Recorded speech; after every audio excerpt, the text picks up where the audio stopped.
So Chief Tidwell, I welcome you to the committee. Mr. Dixon, to you as well.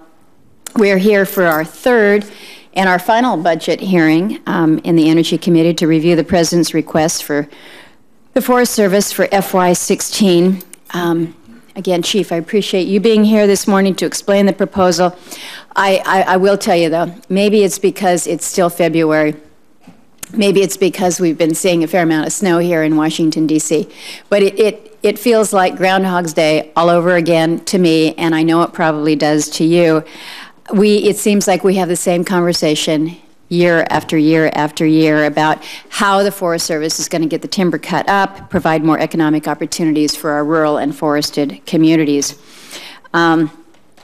Over the last decade, the timber harvest from the Tongass has averaged just 35 million board feet a year.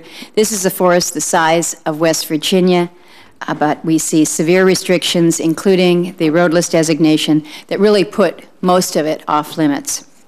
The Secretary apparently has a plan to transition the timber harvest on the Tongass away from old growth to young growth, but pretty soon, Chief, you and I have talked about this. I describe it as these small operators are hanging on by their fingernails. And I keep repeating, and I will repeat again today, I worry that there's not going to be anything to transition to given what we have seen coming out of the Forest Service operations. And some would suggest that that's really the whole point of where we're going, is to just be in a situation where we are eliminating forestry from the Tongass's economic base, and that is not something that is right. It's not something that I can tolerate. But when you look at what we're seeing, and I know you know because I know you're briefed on this, but there are no logs in the yard in the only sizable mill. There's no federal assistance that's been given to retool a single mill to handle young growth in Southeast Alaska. I think that the Forest Service has broken the federal government's promise to actively manage our national forests. And now the failure to reauthorize secure rural schools is revealing this stark reality to forested communities across the West. We've reached a point where if we're not cutting trees on federal lands, and we hardly are, then counties and parishes and boroughs are going to be cutting their budgets. We're certainly seeing that in Alaska and I would imagine in other western states as well. The timber industry can be sustainable, but the funding required for secure rural schools in the absence of timber harvesting simply is not sustainable. The Forest Service can't hide or make excuses any longer.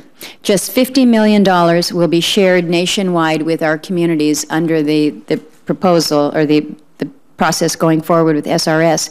In Alaska, what that means to us is $537,000 spread out over the entire state, $537,000 in Alaska.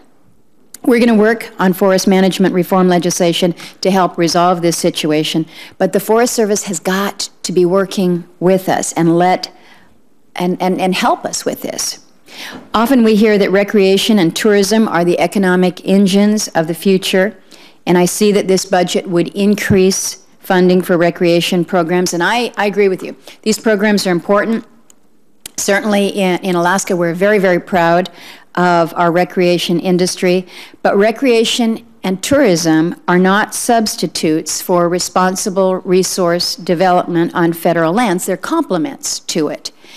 We have, for the past 50 years, we've shown that resource development, recreation, and tourism can easily coexist, and we're very proud of that.